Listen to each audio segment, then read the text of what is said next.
I swear I could still hear the faint clink of crystal glasses as they hit the floor, even over the gasps.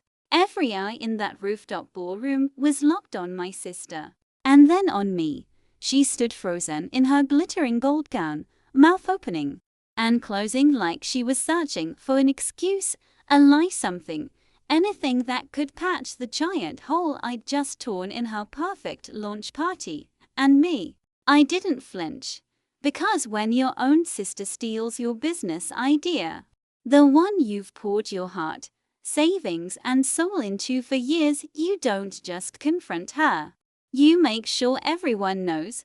But to understand how I ended up hijacking her spotlight in front of 200 of her closest investors, influencers, and industry friends, I have to start at the beginning. Before the betrayal. Before the lies. Before I learned that trust, even with family, can be a loaded gun aimed at your back. My name is Alina, and I've always had two defining traits. 1. I'm an optimist. 2. I'm a dreamer. For as long as I can remember, I'd been obsessed with the idea of starting my own business. Not just any business, but one that made people feel good, that left them better than before they found it. The idea came to me in the most ordinary moment possible, standing in my tiny kitchen on a rainy Thursday afternoon, sipping a cup of coffee that tasted like cardboard. And it hit me, what if I could create a CAF meets workspace that actually felt like home? Not sterile, not pretentious, just warm, cozy, and creatively energizing, with artisanal coffee, locally sourced snacks, comfy chairs, and rentable work nooks for freelancers who were tired of loud coffee chains and stiff CEO working offices. I called it the Nook. The name came instantly, like it had been waiting for me to find it.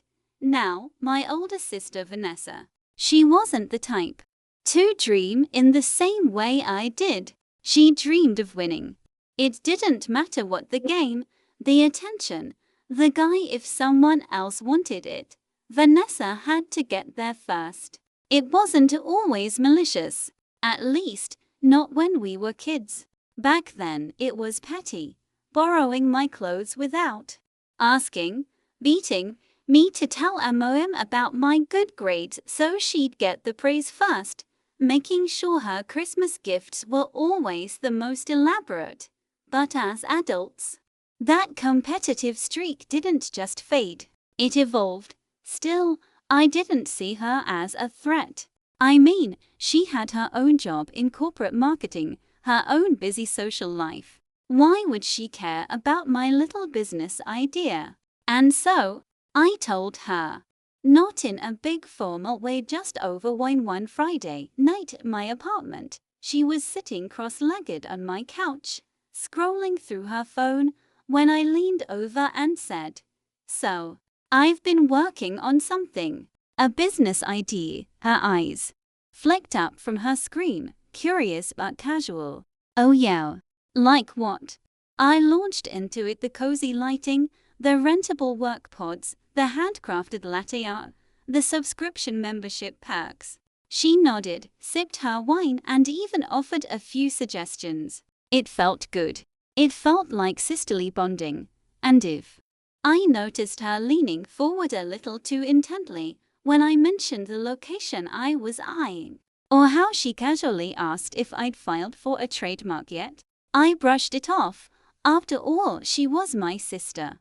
And if you can't trust your own family, who can you trust? I had no idea. That night, I'd handed her the blueprint to my dream, and she was already planning how to make it hers. If I'd been paying attention, the signs were all there. But I was in single quotes T. in those first few months after telling Vanessa my idea. I was in full-on hustle mode. I had spreadsheets, mood boards, and folders bursting with coffee supply research. I'd found a local carpenter willing to custom build the work pods at a discount. I even let Vanessa tag along to a few meetings, mostly because she offered. "You need a marketing eye," she'd say, breezing into the CAF we were meeting in. With her perfect hair and a sleek leather planner, investors love a solid brand pitch. "Let me help you polish it." And she did. At least I thought she did. She'd jot down notes during my presentations, ask questions about my budget, even make suggestions for Instagram campaigns. She was enthusiastic, more enthusiastic than I'd ever seen her about anything I'd done before. She casually offered to handle small tasks for me, printing mock-up menus, contacting a supplier to negotiate better rates, looking into rental contracts for the location I'd been eyeing. It was convenient. She was in marketing, after all, and I trusted her connections. So when she texted me late one night saying, "Hey, I found a way better lease option. Don't worry about the old one. I'll handle it," I didn't question it. Now, looking back, I realized that's when the shift began, when I unknowingly started handing her control. A few weeks later, she started going quiet. Messages would go unanswered for days. When I'd call, she'd pick up breathless, saying she was just heading into a meeting and would fill me in later. And when we did meet, she'd steer the conversation toward generic business advice, almost avoiding the specifics of my project. I thought maybe she was just busy. It never crossed my mind that she was busy building her version of it. One Saturday afternoon, I stopped by her apartment to drop off some design samples. She wasn't home, but her laptop was open on the dining table, a half-finished iced coffee sweating beside it. I didn't mean to snoop. I really didn't. But the screensaver hadn't kicked in yet, and there it was, a PowerPoint presentation titled "The Nook Launch Plan." At first, my heart leapt. I thought, wow, she's really helping me behind the scenes. So I clicked, slide after slide, my exact ideas down to the tagline I'd written on a scrap of paper months ago stared back at me. Except, the logo was different. The color palette was harsher.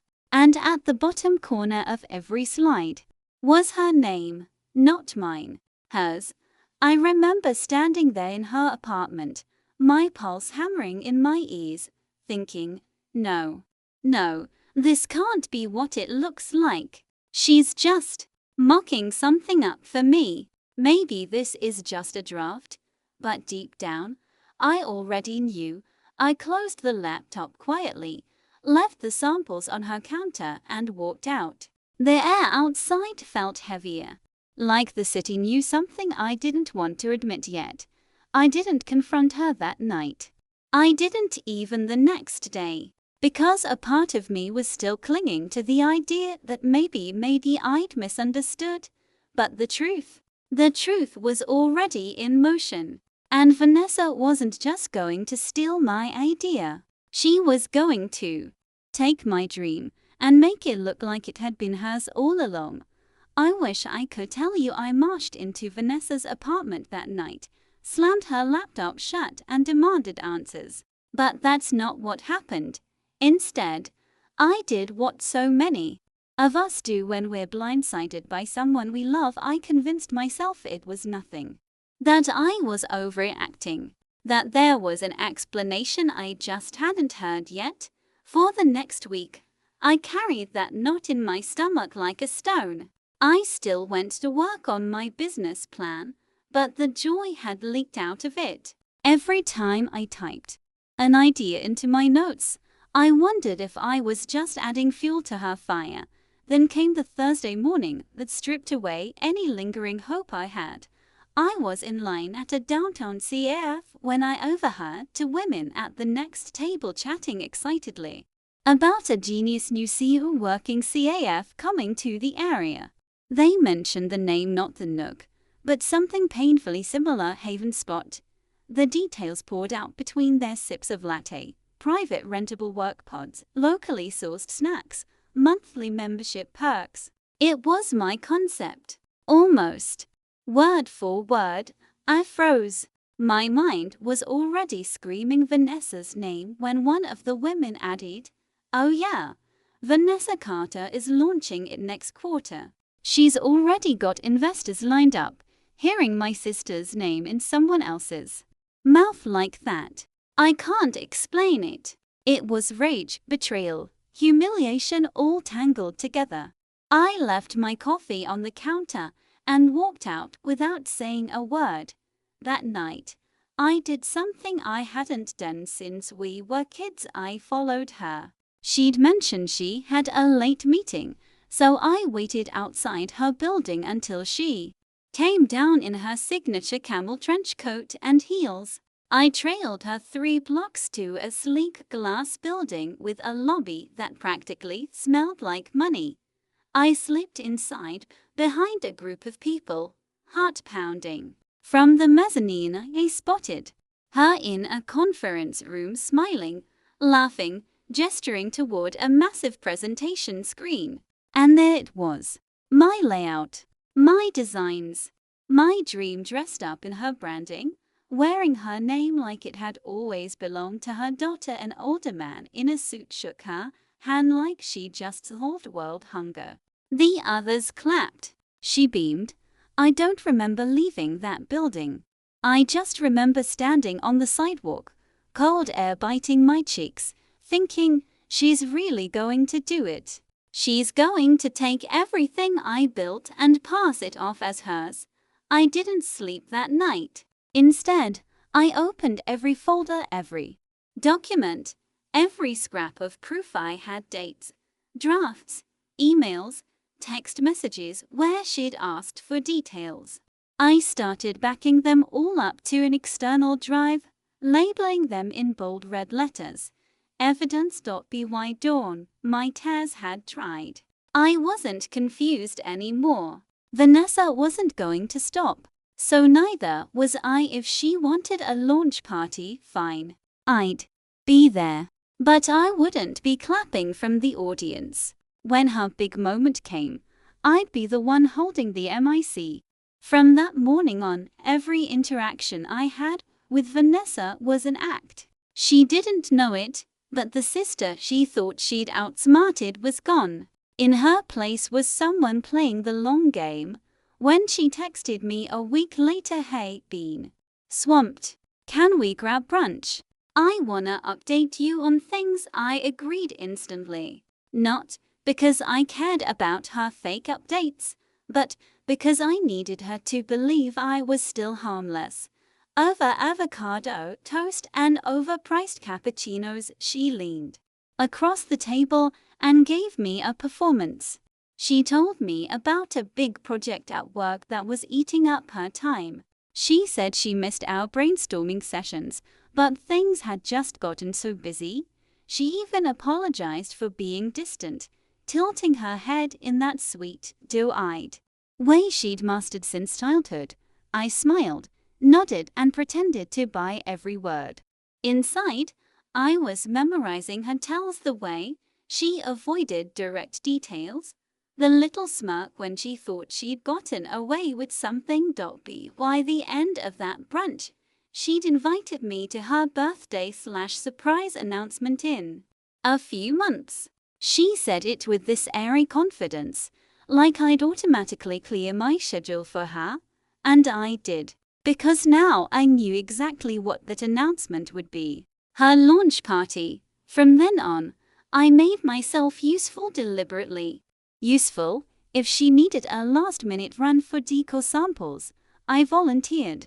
If she wanted opinions on table layouts, I was there with fake enthusiasm. She started trusting me again, handing me little errands that brought me right into the heart of her planning process, and all the while, I was collecting digital photos of her mock-ups identical to my originals, save for the name. Email threads where she brainstormed ideas I'd told her months before. Even voice notes she left herself, forgetting I could access our shared family cloud drive every time she gave me a crumb. I turned it into a weapon. Not to destroy her life, just to make sure the truth couldn't be denied when the time came. The real break came 2 weeks before the party. She called me in a panic. "Alina, my AV guy cancelled last minute. You're good with tech stuff, right? Could you help me run the presentation slides at the event?" My pulse skipped. That was it. I kept my voice steady. "Of course, sis. Anything for you." That night, I downloaded her event deck from the link she sent. I studied every slide, every transition, and then I started building my own version. It looked identical at first glance, same fonts, same colors, same flow. But halfway through, my version shifted. A timeline appeared, screenshots of my original notes, photos of my prototypes, emails with my timestamps, irrefutable proof that the Nook had been mine first. I even recorded a short video message of myself explaining the story. Calm, collected, no yelling, just the truth. Because I didn't want to look vindictive. I wanted to look undeniable. When I finished, I saved the file under the same name as hers and tucked her original safely on a backup drive. The party would go exactly as planned. Until it didn't. The night of the party, the city felt electric. You could smell the rain in the air, that faint metallic tang that makes the streetlights glow warmer than usual. The hotel rooftop had been transformed into what Vanessa clearly thought was a scene straight out of a luxury magazine.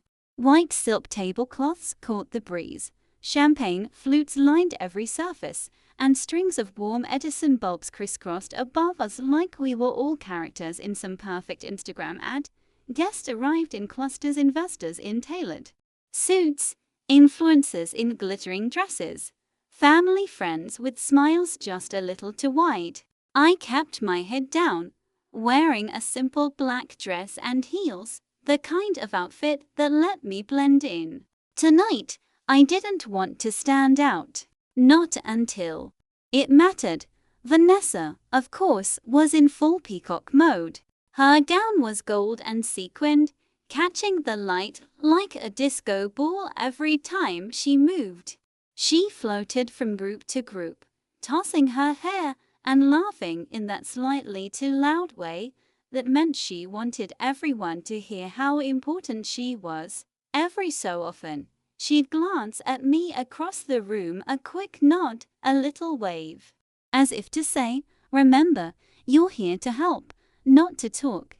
If only she knew, I'd spent the last 48 hours making sure my version of the slides was ready. It wasn't just about showing my proof, it was about timing.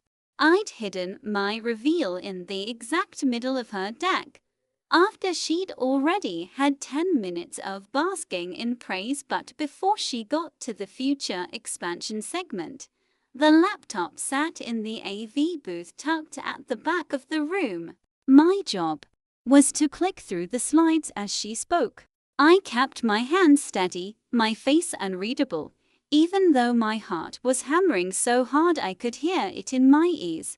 I thought I'd feel nervous. Instead, I felt calm, cold almost, like I'd stepped into a role I'd been rehearsing my whole life without realizing it. At exactly 8:15, the event coordinator tapped my shoulder. "She's ready. You good back here?" I smiled politely. All set. Vanessa took the stage to polite applause, the city skyline glittering behind her. She launched into her speech, thanking the guests, making a few self-deprecating jokes about finally turning an idea into reality. I clicked through the slides on cue, images of the CAF layout, the chic branding, the high-end coffee machines. Her voice was smooth, practiced. You could almost believe she'd built it all herself. Almost. I could feel the moment coming, like the way your skin prickles before lightning strikes. One more click, and her next slide appeared. But it wasn't hers. It was a scanned notebook. page with my handwriting dated a year before she'd even mentioned Haven Spot. Gasps rippled through the audience.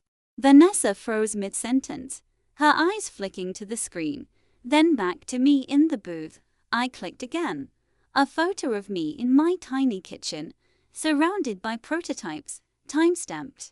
Then an email thread between me and her, where she'd asked for a few more details about the membership perks, then screenshots of our text messages, her enthusiastic responses, her promises to help me make this a reality. The murmurs in the room grew louder, jagged. I saw an investor lean over to another, whisper something with a frown, and then came the final slide before the video, my face on the screen, looking straight into the camera. If you're wondering whose idea this really was, now you know. The room went silent except for the faint hum of the speakers. I hit play. Vanessa's smile cracked. My voice filled the rooftop. Not shaky, not angry, just steady. The kind of steady that comes when you've been holding something in for too long and finally let it go. 2 years ago, I had a dream. A working CAF warm, creative, a place for freelancers to feel at home. I called it the Nook. I told my sister about it because I trusted her. I shared every detail, every plan, every hope. And then she made it hers. On screen, the images shifted to a side-by-side comparison, my original mood boards and Vanessa's rebranded version. My tagline, slightly tweaked but still unmistakable. My hand-drawn logo, polished into her professional version. I'm not here to fight over credit. I'm here to tell the truth. And the truth is Haven Spot was built on stolen ideas. A ripple moved through the crowd, sharp whispers, pointed looks. Some guests avoided eye contact with Vanessa. Others stared openly, waiting for her to say something. From where I stood in the booth, I could see her frozen smile turning brittle. She glanced toward the AV station, like she could will me into stopping. I didn't. The video ended on a final slide. Original creator Alina. Then the screen went black. Silence. Not the polite kind. The kind that comes when people are realizing they've been applauding a lie. I stepped out from the booth and walked toward the stage. My heels clicked against the floor, slow, deliberate. Vanessa shifted like she might block me, but I was already there, taking the microphone from its stand. Thanks for letting me share, I said, turning to face the audience. I thought it was only fair that you know the full story before investing your money, your time, or your name into something that isn't what it claims to be. A man in the front row, one of the big-name investors she'd bragged about landing, leaned back in his chair, frowning. Is this true? He asked, looking directly at her. Her eyes darted, her mouth opening and closing. It's more complicated than that, no? I cut in, my voice still calm. It's not complicated. It's theft. And I have all the proof you just saw, plus more if anyone needs to see it. The murmuring swelled into a low roar. One woman, a food blogger I recognized from Instagram, pulled out her phone and started filming. I didn't stop her. Vanessa reached for the mic, but I stepped back, holding it just out of reach. You've had your turn, I said softly enough that only she could hear. Now it's mine. I didn't rant. I didn't raise my voice. I simply told them the truth. From start to finish, the night I'd shared my idea over wine, the months of help she'd offered, the investor meeting I'd stumbled onto, the launch plan I'd found open on her laptop, every detail, every date, every lie. By the time I was done, there was no doubt left in the room. The sparkle of her party had dulled into something heavy, uncomfortable. Guests were already slipping out, their champagne untouched, and then the final blow. One of the investors stood, straightened his jacket, and said, "I think I'll be withdrawing my funding until this is sorted." Another followed. Then another. Vanessa's face drained of color. I handed the microphone back and walked away without looking at her. I didn't need to. The damage was done. I didn't go to bed that night. I couldn't. My brain was buzzing like an overloaded circuit, replaying every conversation, every fake smile, every innocent question from Emily about my business. Morning light crept through the blinds, and with it came clarity. I was done being subtle. I was done trying to be the bigger person. If she wanted to play dirty, I was about to get my hands so muddy she'd need a pressure washer to clean up her mess. Bam.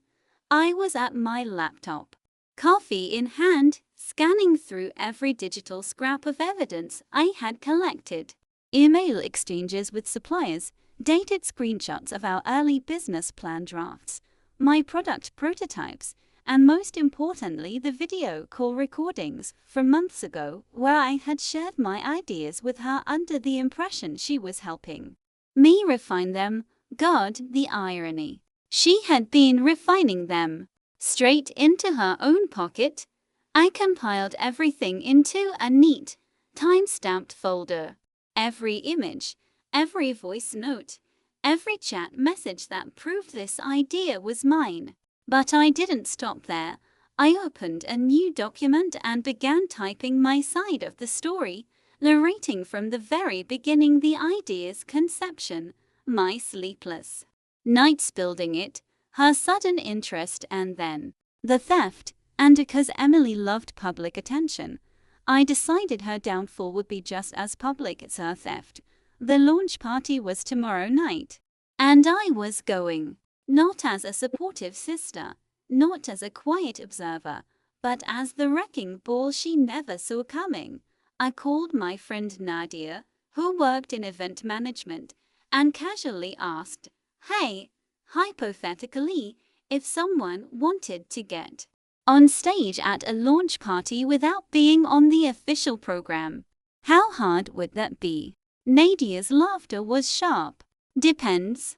Who's asking? And who's getting banned?" When I told her, her tone shifted. Oh, you know what? I think I can help. I know the AV guy working that event. If you really want to, I can get you 5 minutes with the MIC right before she's scheduled to make her big speech. I could've kissed her. "You're a lifesaver," she snorted. "More like a chaos enabler." The rest of the day, I prepared like I was about to walk into a courtroom. I memorized my key points, making sure every word was sharp enough to cut. This wasn't going to be a messy emotional outburst. It was going to be surgical precision. Still, I couldn't ignore the part of me that felt sad. This was my sister, the same girl I used to share secrets with under our blanket fort. That she'd made her choice, and now I had to make mine. The night before her big day, I slipped into bed, phone buzzing with messages from people gossiping about Emily's genius new venture. I smiled to myself. Let them talk. By tomorrow night, they'd have a whole new story to tell. When I got to the venue for her launch party, it was already buzzing with chatter, the clinking of champagne glasses, and the kind of polite laughter people reserve for networking events. Everything was drenched in gold and white streamers, balloons, even the cake frosting screamed luxury. But it wasn't the decor that made my stomach twist, it was the enormous backdrop at the end of the room, reading in bold letters, "Introducing Sienna's Vision." I knew exactly where she got that name. It was the tagline I had written in my notebook months ago.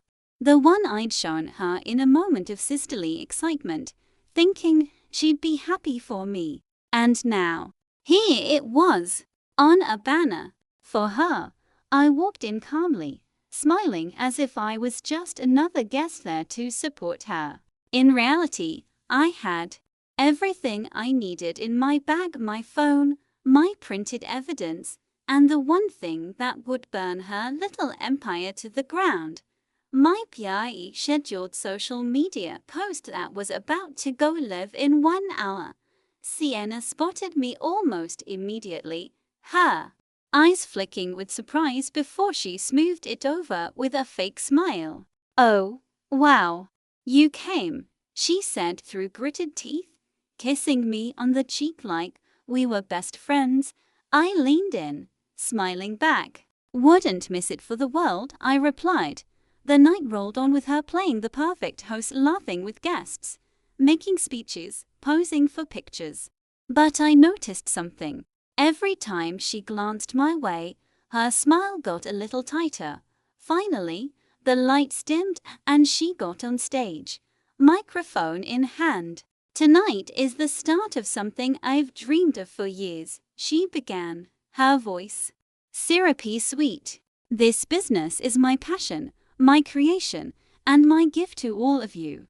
I nearly choked on my drink. Her creation.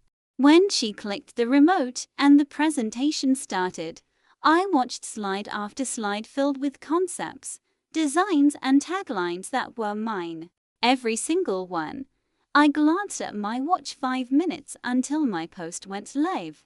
I got up slowly, weaving through the crowd toward the small stage. My heels clicked against the floor, catching attention. She noticed me approaching, her words faltering for just a second before she recovered. I climbed the last step and whispered in her ear, "Enjoy the spotlight while it lasts." She blinked, clearly rattled, but forced a smile for the audience. I reached for the mic, and before she could stop me, I addressed the crowd. "Hi, everyone. I just wanted to say how proud I am to see my sister here tonight, launching a business built entirely on an idea I created."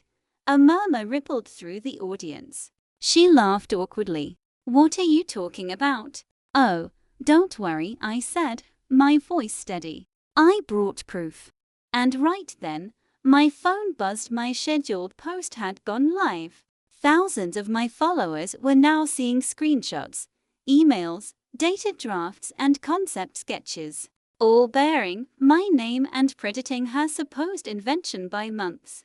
Phones started coming out. People in the audience began scrolling, comparing my proof with the slides she had just presented. The whispers turned into outright gasps. Her investors, yes, she had investors, were already on their feet, exchanging worried looks. Sienna's face was pale, her hands trembling as she tried to speak. But I wasn't done.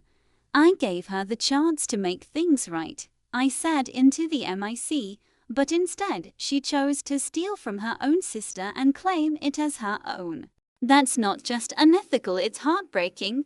I handed her the microphone back. "Your turn, Sienna." The silence that followed was so heavy, I could hear the fizz of champagne glasses in the distance. She stammered something about misunderstandings and inspiration, but it was too late. Her reputation, carefully built over months, was crumbling before everyone's eyes. I stepped down from the stage, my head held high, as her investors and guests swarmed her with questions, and that was just the beginning of her downfall. The ballroom erupted into chaos as the live stream reached its peak. My phone vibrated endlessly with notifications. Friends, colleagues, even old clients were messaging me. "Is that your sister? Oh my God, she actually stole from you. Girl, you're a legend for doing this." Sophie stood frozen in the center of the stage. The spotlight that once bathed her in glory now felt like a cruel interrogation light. Her cheeks flushed deep crimson, and she kept glancing at the nearest exit as if plotting her escape. "Turn that off. Turn it off right now," she screeched, her voice cracking. But the AV techs, bless their rebellious souls, pretended to fumble with the controls. I had slipped them a hefty tip earlier, making sure this broadcast would run uninterrupted for the full 10 minutes. And every second was being streamed directly to social media accounts tagged with her name and business hashtag. The audience shifted uncomfortably. Some whispered, others outright glared at her. A man in a tailored suit, a potential investor I recognized from LinkedIn, crossed his arms and mouthed something to his colleague. They left moments later, their champagne glasses untouched. I stood at the back, arms folded, letting her drown in the truth she'd tried to bury. Suddenly, my mother appeared from the crowd. Her face was pale, but her eyes were sharp. "Emily," she hissed, grabbing my arm. "What on earth are you doing? You're humiliating your sister in front of everyone." I leaned in close so only she could hear. "Funny, because when she stole my work and humiliated me in front of potential clients, you didn't say a word. You told me to let it go and support family. Well, I'm supporting her right now by making sure she never pulls this stunt again." Her mouth opened, but no sound came out. For once, she didn't have a quick defense for Sophie. The music had stopped. The atmosphere was thick with tension. Sophie tried to regain control, forcing a laugh. "This is just a misunderstanding, everyone. My sister, she's joking. We collaborated, right, Emily?" I stepped forward. Every pair of eyes in the room followed me. "No, Sophie, we didn't collaborate. You stole every single product, every single idea. You took it all from me while pretending to help. And you launched this business as if it were your own. But the receipts don't lie." I pulled a USB stick from my bag and waved it slightly before tossing it toward the tech table. "This has emails, design drafts, and time-stamped prototypes, every bit of proof needed. I've already sent copies to my lawyer and to every major entrepreneur network in this city." Gasps rippled through the crowd.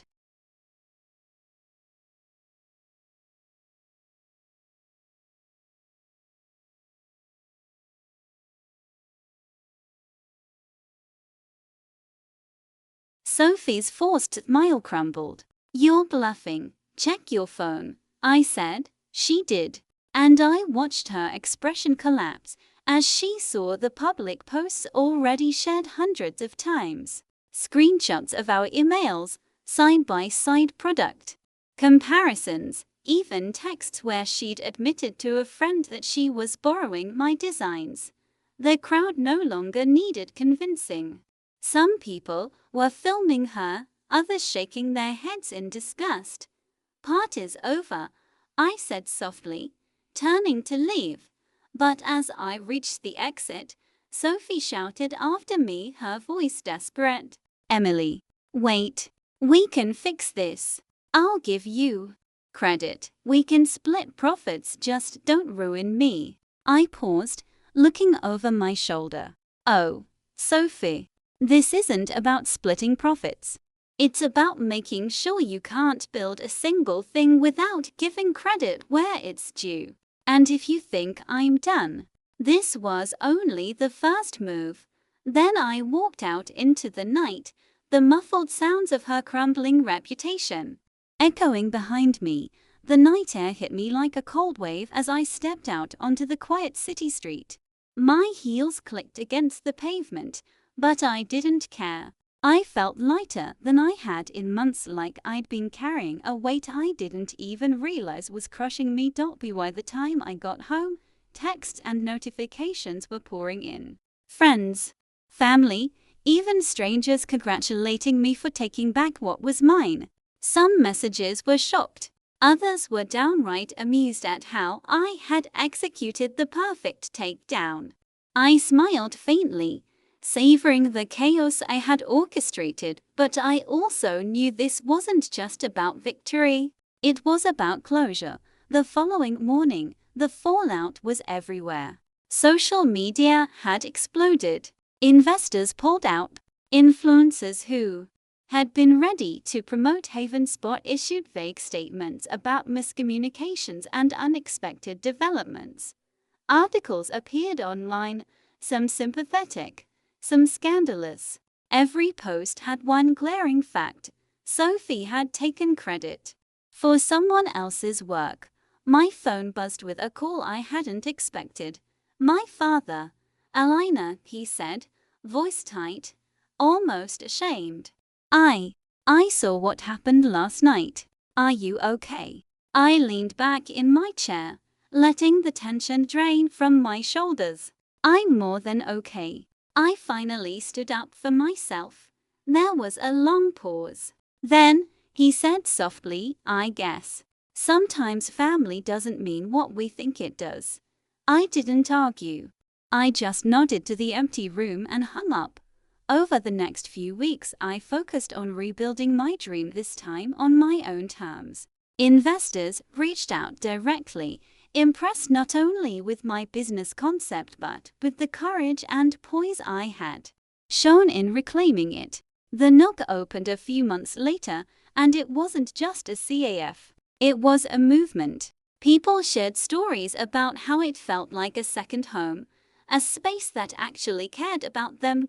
As for Sophie, she tried to recover, of course. A few small pop-ups here and there, but the city remembered her launch party, and so did her peers. Trust, once broken, isn't easy to rebuild, especially when the world has been watching. I didn't gloat. I didn't seek revenge beyond making sure the truth was known. And yet, every time I walked through the Nook, seeing freelancers and creatives settling into their work pods, laughing over coffee, I allowed myself a quiet smile. Justice had been served, but more importantly, my dream had survived. That night, as I closed the CAF doors, I sent a simple text to my sister: "Truth always finds its way. I hope one day you understand that taking shortcuts only steals from yourself." No reply came, and I didn't expect one. But I didn't need it. I had my life, my work, and my dignity back. Sometimes, family will betray you. Sometimes, people you trust the most will try to steal your dreams. But as I learned that night, the only way to truly win is to stand tall, claim what's yours, and never let anyone dim your light. And that's exactly what I did. And that's the story of how betrayal almost stole my dream. But standing up for yourself and speaking the truth can turn the tables in ways no one expects. Life will always throw challenges at you, sometimes from the people you trust most, but the key is knowing your worth, protecting your passion, and never letting anyone take credit for your hard work. If you enjoyed this story, don't forget to like, subscribe, and hit the notification bell so you never miss another unbelievable family drama. And remember, sometimes the sweetest victories are the ones you create for yourself.